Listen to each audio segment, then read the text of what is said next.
The Secret Service let it happen. At the rally. You've confirmed that the assassin was identified as suspicious 57 minutes prior to the shooting. Was the suspicious individual ever approached by an agent?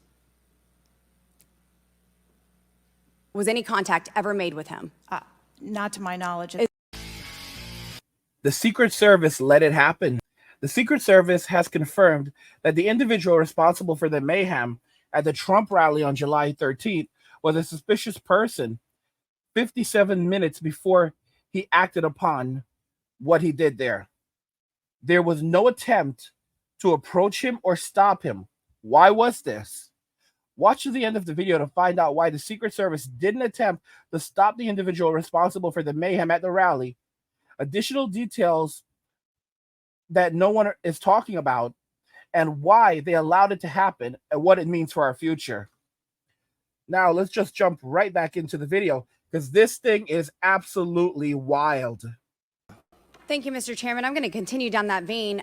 You have been here sitting today, Director Cheatle, definitively able to dismiss erroneous information and speculation. However, you are refusing to answer questions that we now know that you have the information for. You are saying that you are wanting to answer questions that the Secret Service has information to. Well, ma'am, you are the Secret Service. You are the director. You have said that you are the best for the job. So I'm going to ask you some questions now knowing that you do have answers from the FBI, whom you have been passing the buck to this entire day.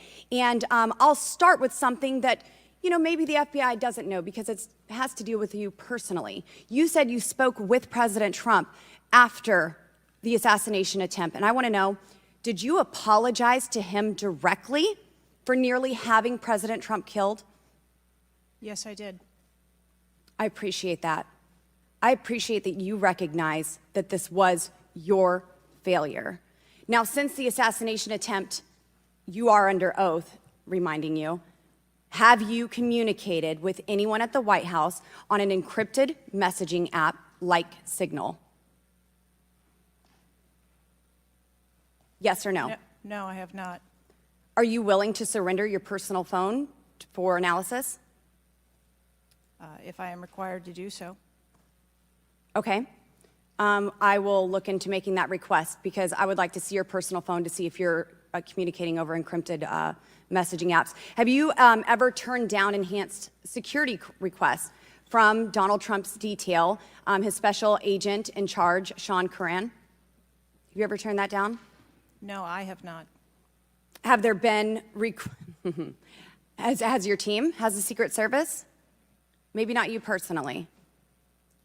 I believe, as I mentioned earlier, there are times when requests are made for And you assets, have denied them. They have been denied. and a denial doesn't Has the Trump necessarily campaign mean, made requests for additional assets that have been denied?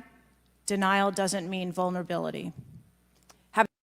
Notice she asked her head on, have the Trump campaign requested additional security? And she responds, denial does not mean vulnerability. So she does not want to answer the question and say, yes, the Trump campaign did request additional security because they felt that there were additional risk, and we chose to deny that. No. Denial does not mean vulnerability. In other words, this is how the government works. All right, guys, this is how big business works, because the government is just a business. All right, they pass the buck on, and they are completely skilled in deny, and then just refuse to answer. Throughout the entirety of her interview, and this is the director of the Secret Service, throughout the entirety of her questioning on Capitol Hill, she refused to answer even the most basic of questions. And when asked, hey, did they request additional security? Denial does not mean vulnerability. So no, I'm not going to answer the question. But yes, we did deny it. Do y'all see? Guys, this is some sick stuff. This is sick stuff. They let this entire thing happen. And now guess what? She suddenly magically resigns. Breaking news. We just got word that the Secret Service director Kimberly Cheatle has resigned. It was a bipartisan call for her resignation after the hearing yesterday because of the lack of answers that they felt they received from her, the lack of transparency, and ultimately the lack of confidence in her leadership over this agency going forward. Yeah, and I think it's important to point out, Anna, that there were a series of questions in the aftermath of this shooting that members of Congress wanted answered immediately. Like, for instance, how was it that a building could be less than 150 yards away from where the president was going to be, and that the roof of that building be unsecured, not guarded? That was a simple question to a simple answer to a simple question. At least members of Congress viewed it as such. They wanted to know why it was outside the security perimeter, why it wasn't Secret Service that was responsible for that building, and there just weren't direct answers to those questions. And so, that was viewed by many members of Congress as an outright failure, that decision to leave that particular building unguarded. And so what they were looking for in this hearing yesterday was an explanation. Well, the reason that we were unable to leave this unguarded, or why that roof was not protected.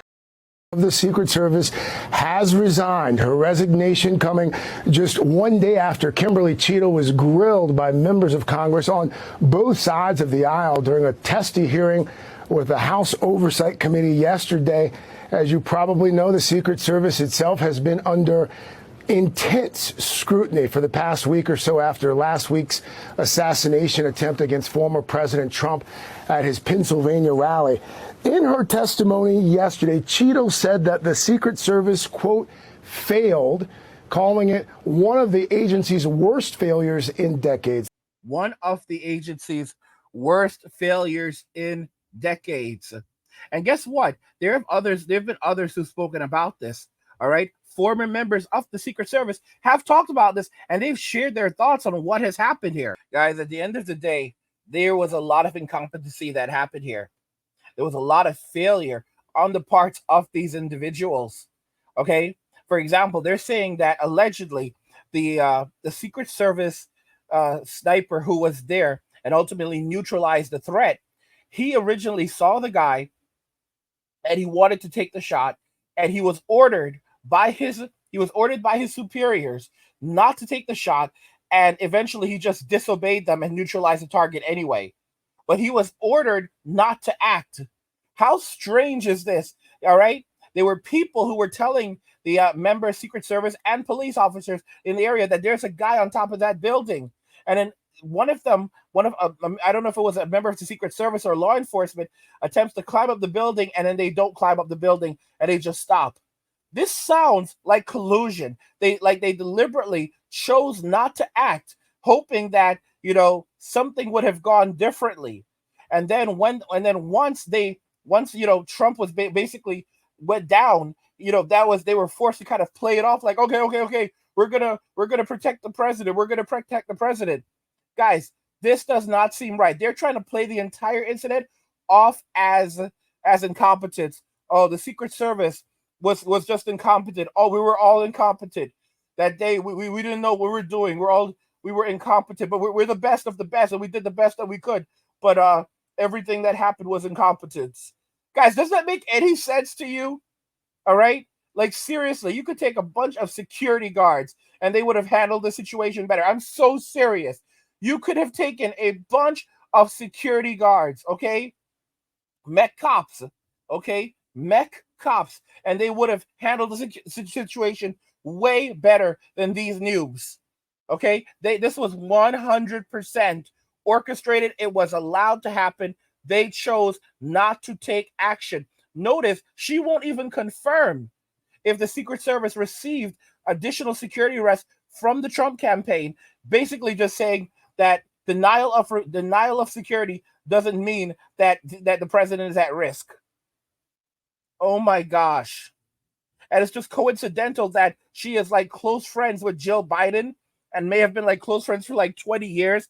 And it was because of Jill Biden, evidently, why she got that position, I believe. Like, come on. If no one can see, even the media themselves are like, yeah, this is fishy as heck. This is absolutely fishy. Like, this makes no sense. And this is the leftist media. Additional requests for enhanced security at Mar-a-Lago. We have made a number of enhancements to. You confirmed that there were security. bomb-sniffing dogs that were provided. You failed to confirm if there were aerial security surveillance assets that were provided. Notice again when asked, did you receive additional security requests at Mar-a-Lago? That's where Trump usually lives in Florida. Oh, nope, we're not going to answer that question either. We're doing the best we can. Everything was so she won't answer these questions directly. She will not answer these questions. Most of these questions she won't answer directly. And the whole thing about the phone, handing over her phone, she's already wiped it. I guarantee you, she's already wiped her phone.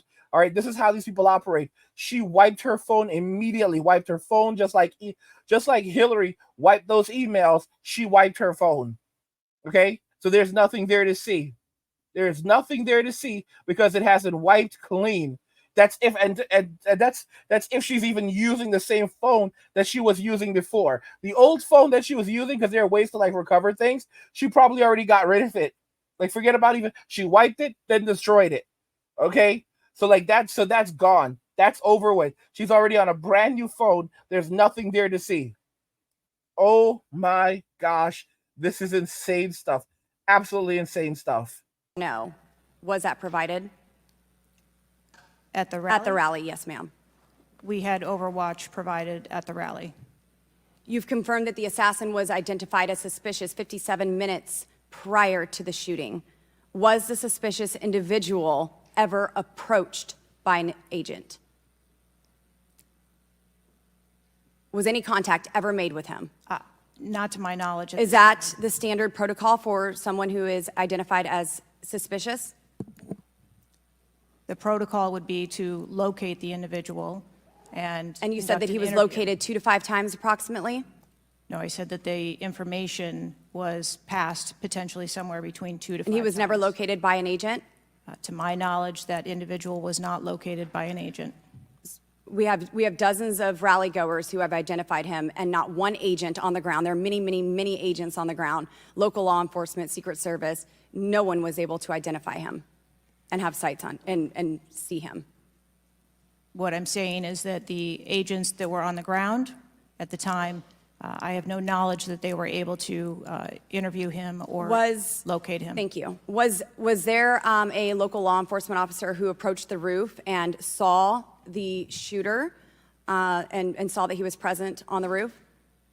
That is the information that has been shared with me. Have you spoke to that local law enforcement officer? No, I have not. Are you going to? It is part of a criminal investigation that the Are you going to- FBI is interviewing. Okay, guys. So police officer did go to the roof, saw that that the guy was on the roof, and then did nothing.